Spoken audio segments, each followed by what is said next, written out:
This is MOTOROLA Moto G Pure, and today I would like to demonstrate that you can set the screen timeout value to never on this device.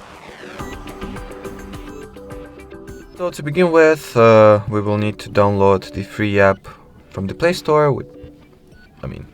The app's name is Caffeine, so let me do exactly that.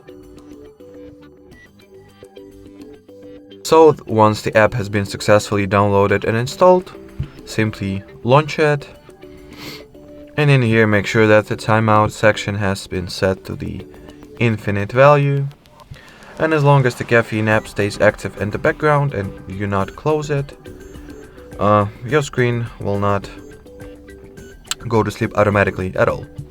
Alrighty, so that would be it. Thanks for watching, thanks for your attention, and bye bye.